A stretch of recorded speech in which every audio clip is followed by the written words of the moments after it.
What's up? Good morning. Welcome to another episode of Crime Pays a Botany Doesn't. Today we're here in 42nd Street, Manhattan, Bryant Park, admiring the life, the pedestrian life.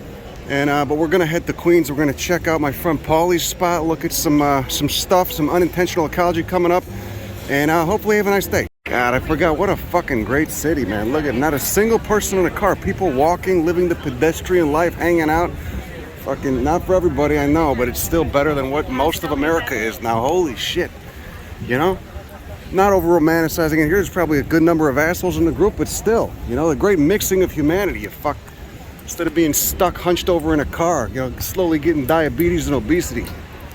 So fucking soothing. Look at it. That's nice. You can come here, listen to piano music for free. You know? You can still do this kind of stuff in Europe. Not in America, though.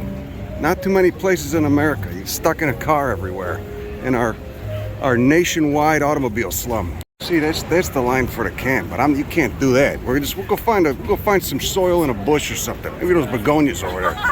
Look at it, so high latitude you can see, you know, the sun's already getting at a low angle compared to where I live. See that? It's going like that way south instead of where I live. It's still kind of high. And I used to fucking love living here, man. I used to love biking around, getting into trouble, always shit to get into.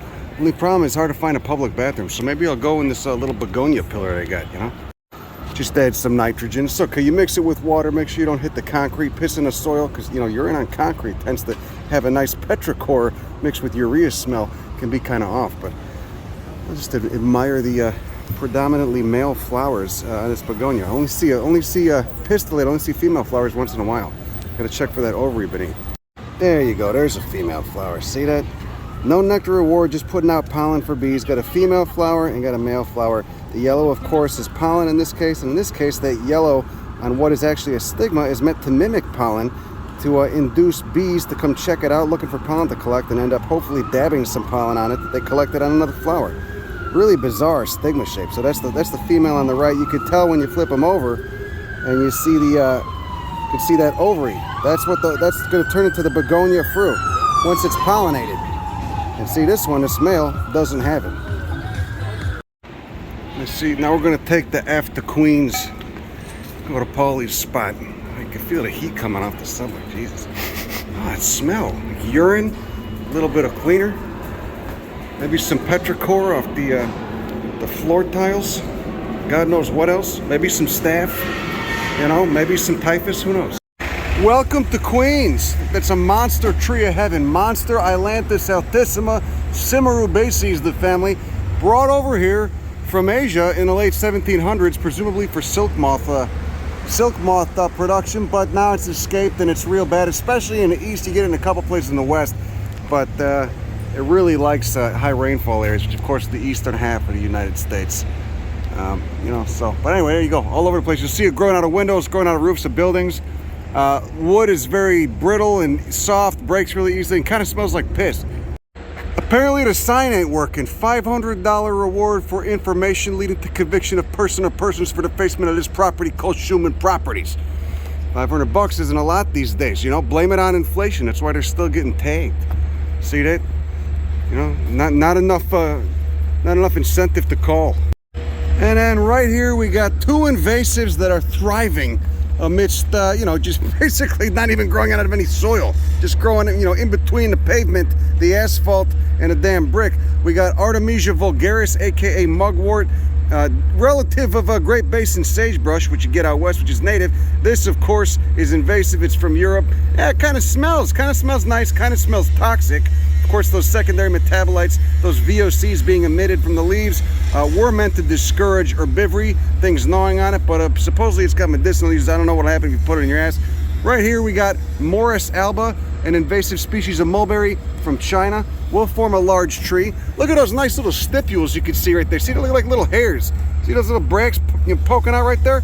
Scabbard texture to them leaves too. See? Ooh, can you hear it above the power saw behind me? Got a bunch of little tiny hairs on there. See that? Tiny little hairs. But both thrive amidst the constant disturbance, toxic chemicals, glyphosate, occasional glyphosate, and rampant particulate diesel exhaust. Gracefully and elegantly draped, almost celebratorily, on its concertina water. Look at that beautiful pink color. to that rag. See, there's that Morris alba again, that mulberry. Fig family, Moraceae. See, you get a native member and you get the invasive ones. Of course, the ones that thrive in a constant, you know, disturbance in a toxic environment of the city tend to be the invasives. But look at the leaf. Look at the phenotypic plasticity there. See that? Same plant, completely different leaves. Look at this goddamn lantern flies are everywhere.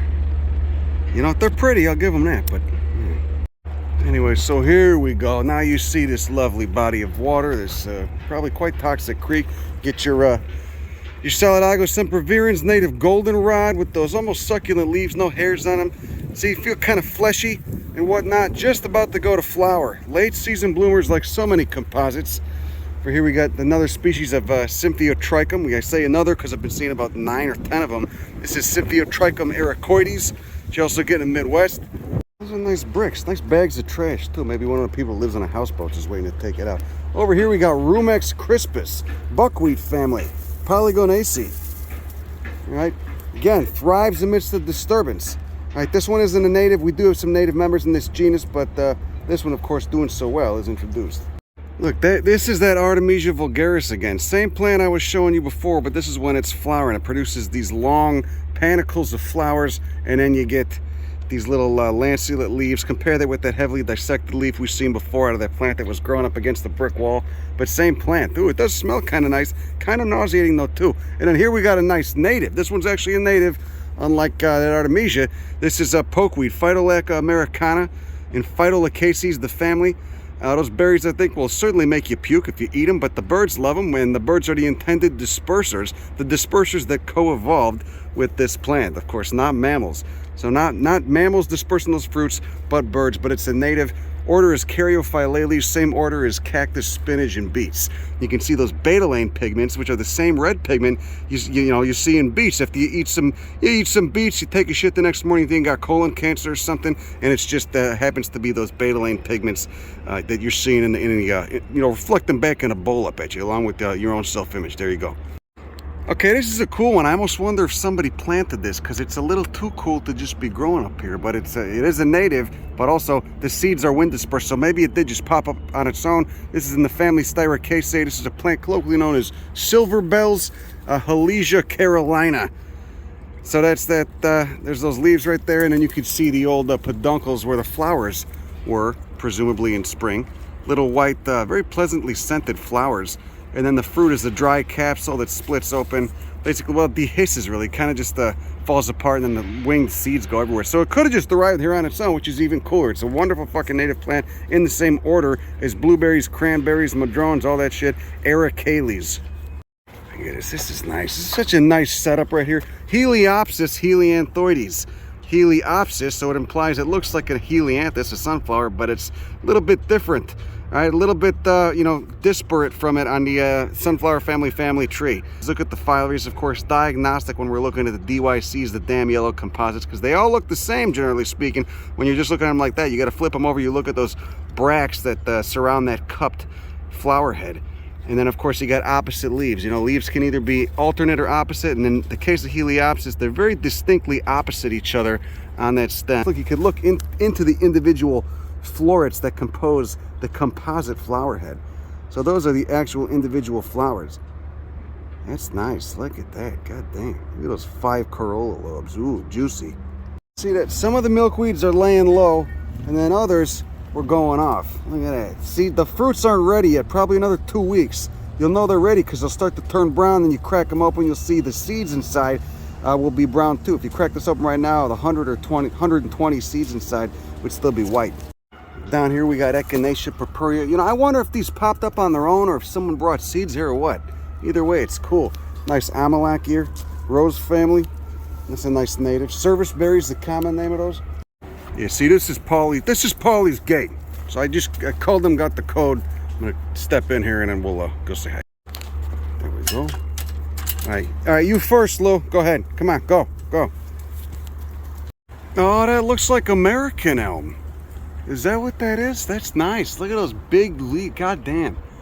Oh, that's lovely. But of course you got the Ailanthus up there, tree of heaven. Beautiful pieces of rebar right there next to an old boat motor. These nice maples, probably an invasive one, Acer platanoides, Norway maple. Yeah, it looks like it. It's a nice maple spot. What species of fungus is that doing the work? There he is. I see him. I see him over there. In the trash. Paulie, this is a nice, I did not see this boulder last time I was here. This looks like honest to God granite. Really? With a patina of black, yeah, but it must have been dumped by a barge. Maybe, I don't know if they dredged it out of the river or we're just using it to hold up the bank, but yeah, either way. I mean, a friend of mine sent me a PDF of sort of like the history of this creek. I should send it to you. Ah, it's really nice though. You got these giant granitic boulders. I wish I had this at my house. All right, let's go to your, yeah, good to see you, man. Welcome to my fucking new wood shop. Oh, this is real nice, goddamn. Yeah, the tide's high. Yeah, because last time, oh, 4 feet? Yeah, because last time we had to climb down. Yeah. But now we high tide, you can just hop across. The bottom rung of that ladder. Ah, there we go, see? So if the engine shits the bed, we got these nice, we got oars. We're fine, man. Here we go. There we go. Out on the open river. Here we go, goddamn it. The mouth of the river out. Goddamn right. How toxic is the river, Paulie? It ain't bad, it's America. It's not too bad, huh? I mean, just some bacteria, some, you know, most of the nasty stuff's probably at the bottom in the silt.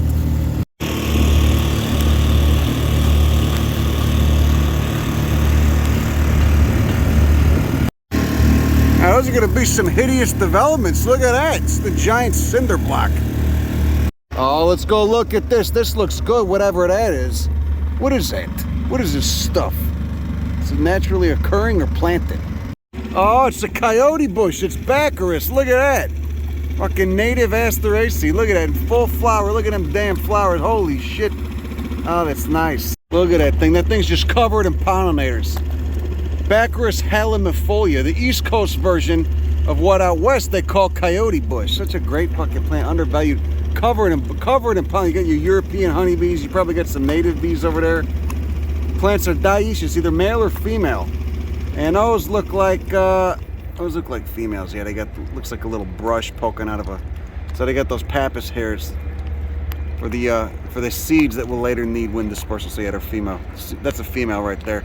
God, that's great though. Look, just thriving, fucking doing very well. Wonder why you don't see this? I've been coming to New York 20 years. I've never seen this species here. I don't know why. It's a great native and it thrives amidst the shit. It's like a native quote-unquote weed. Weird. I wonder where they got this quartzite from. That metamorphous sandstone. Here's a nice. Is that quartzite too? Looks like it. Yeah. And then you got, is that granite? Yeah, there we go. There's a nice. Oh, it looks trashed. Oh, you got some seaweed down there too. Look at it. These bees are loving it. See that? Right. Botany by boat here in New York City, here in Queens. How many different species of pollinators you got on the Baccharis?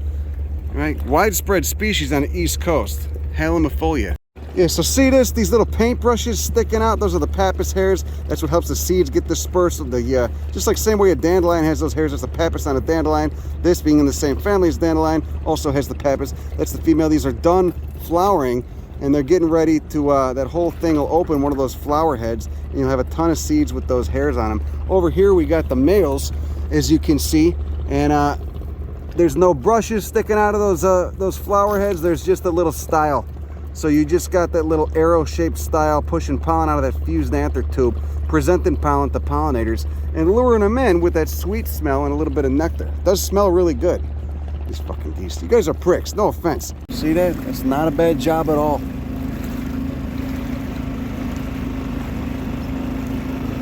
That's a nice scrap metal yard. Almost reminds me of Schnitzer Steel in West Oakland. Look at that. Who doesn't love a toxic scrap metal pile? It's all going to China probably. Look at this guy's living the life, man. That's the way to do it. High tide, we can't go under the bridge, but you know, 6 hours you'll be able to go under there. We'll save it for later. Looks like we got a prunus species, all right, same genus as cherries, Rosaceae. Probably native, maybe not, I don't know. I'd have to get up close and look at it. Toxic barges steel, yeah, that's all the cars, huh? That's entirely fucking cars, God. Oh yeah, what's at the bottom down there? You get a nice magnet. Get a nice aroma. But then over here, what do we got over there? I see some greenery, nice. Oh wow, I never realized there's like... Oh, they got some habitat. They're building habitat over there. Look at that. Little floating boxes of soil medium or something. Oh, that's nice. I wonder if this is a DIY effort or if it's funded and authorized. Looks pretty DIY. Kudos to them. That's cool. I wonder what they got growing over here. Anybody could do this shit. See, you get some pallets, just stuff them together. Find some nice medium to put in it. Chicken wire on the bottom, something to hold it in. Oh, yeah. Wow. No shit. Oh, the goldenrod. Yeah, look at that. Little floating gardens. They built little floating gardens. Is that cattails? I can't even tell what type of... Oh, no, it's a grass of some kind. How about that? Look at that. Yeah, look at that. You can see what they're doing. I'm surprised there's not more people doing this kind of stuff. You get some milk crates in there. Fill it with the medium. You know, God, the mosquitoes are fucking bad. Probably all invasive species of mosquitoes, too. But that'll change in about a month. Got a Solidago growing there. I wouldn't eat anything you grow in this stuff. You could certainly provide some habitat for some cool bugs, native insects, native birds, and what the shit. Still a nice idea, but the beds seem abandoned. Got to come out here and spread some Ailanthus seed or more Solidago or something. Oh, such a fragrance. We ran out of gas, just had a little problem. Just got to refill. It's a small tank, so we just be patient. It's okay, we're patient. You know, we got a nice attitude about this all. Just going to sit here and float for a while we refill it. Decorative rebar, isn't that nice? Got a nice copper patina to it, kind of green. Here we go, Rhinutria japonica. Rhinutria japonica, invasive Japanese knotweed, Buckwheat Family-Polygonaceae. And you can see those fruits, which were once flowers, dangling off it with the little papery sheath, alternate leaves. And almost looking like, you know, coming to an acuminate point, tapering and whatnot. All right, famous invasive, notorious invasive, can be real bad out here. You got, of course, many native members of the same family. And then, look, you got some mussels down there, too. See that? Because this is broad brackish water. Probably invasive mussels too. All right, here we go. Keep going on. Here we go. Keep going on onward into Queens up creek. Go Queens over here, Brooklyn over here. Here we go. Let's fucking go. We are hitting the buoy. We gotta go. Okay, here we go. Scanthia with them blue flowers. Comolinaceae. Probably an invasive. Could be native. Who knows? This is much more elegant than the Chicago River. But you know what? I will be honest. I prefer the Chicago River. If we're talking fetid bodies of water in America's urban centers, I prefer the Chicago River. Haven't seen the Charles River in Boston yet, but they're all pretty nice. We approach this clasp of rotting pylons. We're going to go check out some of the flora that's growing on this fill, this segment of concrete fill coast. That cable draped so eloquently. Invasive mulberry, some tree of heaven, of course. No box elder. I'm not seeing any box elder. Very bizarre. Oh, is that an alder? Might be the European one. Robinia up there, Robinia. Maybe it's Robinia pseudo-acacia. Retaining wall. We had an issue with the retaining wall coming out, so now it's just wow. Wonderful rust coloration. When Vinny was loading the barge, you know, he didn't get the memo. Don't go heavy on one side. It's like tuning a drum. You gotta do it in segments, you know? You spread it out evenly. Cool look, intentional. This is probably to ease the wake or something. Look at that rose. It's a rose species. I wonder if it's a native rose. Berries? It's the rose hips. What's this though? That's nice. They put the bins with some, I wonder what grass species that is in there. That's cool. Look at that. Damn. That invasive nightshade, invasive solanum species. Bird dispersed. Red berries for bird dispersed. A lot of stuff that affects mammals negatively doesn't affect birds. One is that Rus copalinum. What Rus species? Native sumac. Oh, you got some nice stuff up here. Look at that. Almost looks like some of that stuff's been planted. No shit. This has got to be nice. Oh, don't be afraid of a little sewage. Oh yeah, that is. That's a lot of shit. That's a big shit pipe. Look, they got it capped. All right. Stick a cork in your ass. That's Aronia melanocarpa, Rosaceae, the black chokeberry, but they're planted. They appear to be planted. They got it nicely mulched and stuff. They got a fig in the back over there. That's nice. How about that? That's real nice. Holy shit. That's all poison ivy. Really? It's all Toxicodendron radicans. God damn it. Look at that. It's a bush. It's not growing like a goddamn ivy. Look, you it's got like a poison ivy tree? Yeah, basically, yeah. It's a shrub. Looks like poison oak. It's got a very particular growth habit. Yeah, look at that. God damn. That's Oh, yeah, that's an ass rash and a half. See those white berries? Ooh. Distinct leaf venation and very shimmery leaf surface. Poison ivy thriving here in Queens. Uh-oh, we're causing a disturbance among the cormorant community. Hey guys! We just want to say hi. We're not coming to bother you. We just want to look. Look at you. What are you guys doing? What are you doing over there? How come no one's hanging out over there? That side's not good enough for you, huh? Lurkers. You guys lurking. You guys are lurking hard. And it's weird, but it's kind of cute too. Never see this from this angle so far. So many metaphors to be made with a barge full of garbage. God. Sea lions. Like scaring rats off a garbage barge. Oh, look at that. That's a cute name for a boat. See, oh, the waft. I'm getting the waft. Paulie, you smell that? Oh, you smell it? It's nice. You smell the garbage? All I think is, do you need a bag? Do you need a bag? Do you need a bag? Do you need a bag? A blue bag, a white bag, a clear bag. You could have any number of bags, all colors and sizes of different bags. All that plastic is going to go great in the ocean. That's what they're going to do with it. They're going to take the whole fucking barge out to the garbage patch and just dump it in the Atlantic. Stacking a cars deep, that's nice. America's car addiction, that's where they all end up. Ooh, Cape Laura. It's a pretty name. Boat's losing air while we're in it. That's all right. She's got 10 minutes left. That's all we need. Anyway, that's all I got for you today. Have a good rest of your day. Go fuck yourself. Bye. Ah, there goes the garbage barge.